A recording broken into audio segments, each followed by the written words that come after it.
నమస్కారం మిత్రం. తెలంగాణ ప్రభుత్వం తీసుకొచ్చినటువంటి రాజీవ్ యువ వికాసం ఎలా అప్లై చేసుకోవాలో తెలుసుకుందాం. ఇక్కడ ఇన్కమ్ సర్టిఫికేట్ లేకున్నా కూడా అప్లై చేసుకోవచ్చు. కానీ ఒక రేషన్ కార్డులో ఉన్నటువంటి వ్యక్తులలో కేవలం ఒక్కరు మాత్రమే అప్లై చేసుకోవడానికి వీలవుతుంది.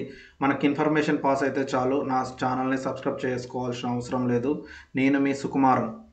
ముందుగా అఫీషియల్ వెబ్సైట్లోకి వెళ్దాం. డిస్క్రిప్షన్లో ఈ లింక్ ఇస్తాను మీకు. ఇందులో ఫస్ట్ లింక్ ఓపెన్ చేసిన తర్వాత ఇక్కడ రాజీవ్ యువ వికాసం ఓపెన్ చేయాలి.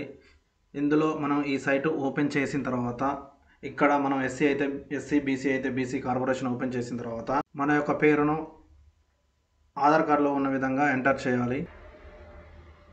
ఇక్కడ ఆధార్ కార్డ్ నెంబర్ ఎంటర్ చేసిన తర్వాత ఆటోమేటిక్గా మన యొక్క రేషన్ కార్డ్ నెంబర్ అక్కడ చూపిస్తుంది.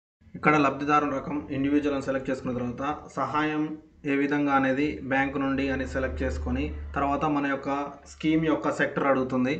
ఆ సెక్టార్లో దాదాపుగా 5 సెక్టార్లు ఉంటాయి. ప్రతి సెక్టార్ కూడా చెక్ చేసుకొని మీరు ఏ స్కీమ్కి అయితే అప్లై చేసుకోవాలి అనుకుంటున్నారో దానికి మాత్రమే సెలెక్ట్ చేసుకోండి. ఇక్కడ నేను 1 by 1 ప్రతి ఒక్కటి కూడా చూపిస్తూ ఉన్నాను. ఇక్కడ ఇండస్ట్రియల్ సర్వీస్ బిజినెస్ అనే సెక్టార్లో దాదాపుగా 20 నుండి 30 స్కీములు ఉంటాయి. అందులో మనకు కావాల్సినటువంటి స్కీమ్ ఏదో దాన్ని ఎంచుకోవాలి. అది కాకపోతే మన సెక్టార్ మార్పు ఏదైనా ఉంటే దాన్ని మార్చుకొని మనకు కావాల్సినటువంటి స్కీమ్ను ఎంచుకున్న తర్వాతనే గో అనేది ప్రెస్ చేయాలి.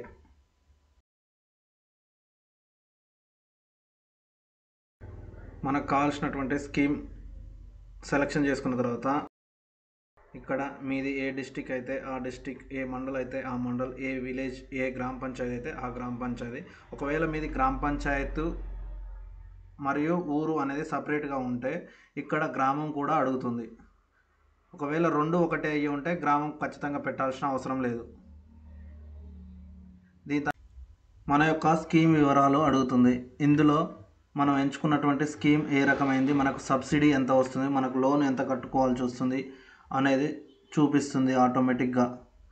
ఇక్కడ మనం ఏ బ్యాంక్ నుంచి రుణం పొందాలి అనుకుంటున్నామో మన అడ్రస్కు అందుబాటులో ఉన్నటువంటి బ్యాంకులను మాత్రమే చూపిస్తుంది. ఇందులో మన యొక్క బ్యాంకుని సెలెక్ట్ చేసుకొని ఐఎఫ్ఎస్సి కోడ్ను కూడా సెలెక్ట్ చేసుకోవాల్సి ఉంటుంది. దాని తర్వాత లబ్ధిదారుని యొక్క వివరాలు ఎంటర్ చేయాల్సి ఉంటుంది. ఇక్కడ మన యొక్క పేరు, ఆధార్ కార్డ్ నెంబరు, అలాగే రేషన్ కార్డు యొక్క నెంబరు మనం స్టార్టింగ్లో ఎంటర్ చేసింది చూపిస్తుంది. ఇక్కడ మన తండ్రి యొక్క పేరు ఎంటర్ చేయవలసి ఉంటుంది. దీని తర్వాత మనం ఫిజికల్లీ హ్యాండిక్యాప్డ్ అయితే ఎస్ అని, కాకపోతే నో అని చేయవలసి ఉంటుంది. ఒకవేళ ఎస్ అని పెడితే మన యొక్క సదరన్ సర్టిఫికేట్ నెంబర్ ఎంటర్ చేయవలసి ఉంటుంది. దీని తర్వాత మనము విలేజా టౌనా అనేది అడుగుతుంది. అది సెలెక్ట్ చేసుకున్న తర్వాత మన యొక్క క్యాస్ట్ అడుగుతుంది. ఆ క్యాస్ట్ సర్టిఫికేట్ నెంబర్ కూడా ఇక్కడ ఎంటర్ చేయవలసి ఉంటుంది. క్యాస్ట్ సర్టిఫికేట్ నెంబర్ ఎంటర్ చేసిన తర్వాత మన యొక్క పేరు, మన యొక్క క్యాస్ట్ను అదే చూపిస్తుంది. ఇక్కడ మన యొక్క విద్యా అర్హత అడుగుతుంది. ఇది సెలెక్ట్ చేసుకున్న తర్వాత మన యొక్క ఇన్కమ్ సర్టిఫికేట్ డీటెయిల్స్ అడుగుతుంది. ఇక్కడ ఇన్కమ్ ఉంటే ఇవ్వండి, లేకుంటే దాన్ని స్కిప్ చేసి నెక్స్ట్కి వెళ్ళండి. ఇప్పుడు మన యొక్క డేట్ ఆఫ్ బర్త్ అడుగుతుంది.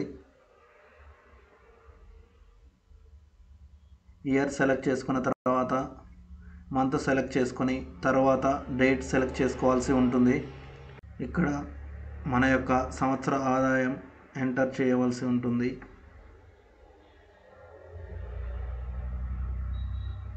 తర్వాత మన యొక్క ఫోన్ నెంబర్ని ఎంటర్ చేయాలి. మన నెంబర్తో పాటు ఆల్టర్నేట్గా 2వ నెంబర్ కూడా ఎంటర్ చేయవలసి ఉంటుంది. ఇక్కడ మనం చేసే పనిని సెలెక్షన్ చేసుకోవాల్సి ఉంటుంది. ఫార్మర్ అయితే ఫార్మర్, లేదా వ్యవసాయ కూలి అయితే వ్యవసాయ, లేదా లేబర్ అయితే లేబర్ అని సెలెక్ట్ చేసుకోవడం జరుగుతుంది. ఇక్కడ మన యొక్క ఇంటి నెంబర్ను ఎంటర్ చేసిన తర్వాత మన యొక్క పూర్తి అడ్రస్ ఎంటర్ చేయవలసి ఉంటుంది.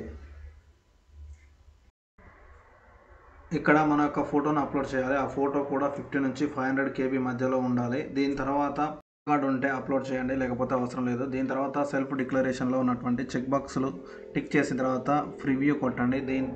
ఇందులో మన యొక్క పూర్తి డాటా అనేది చూపిస్తుంది. అంతా కరెక్ట్గానే ఉందా లేదా చెక్ చేసుకున్న తర్వాత మాత్రమే, 1కి 2 సార్లు చెక్ చేసుకోండి. చెక్ చేసుకున్న తర్వాత మాత్రమే సబ్మిట్ కొట్టండి. ఒకసారి సబ్మిట్ చేసిన తర్వాత మన యొక్క రిజిస్ట్రేషన్ నెంబర్ వస్తుంది. ఇది వచ్చిన తర్వాత మళ్ళీ ఎడిట్ చేసుకోవడానికి ఎటువంటి ఆస్కారం లేదు.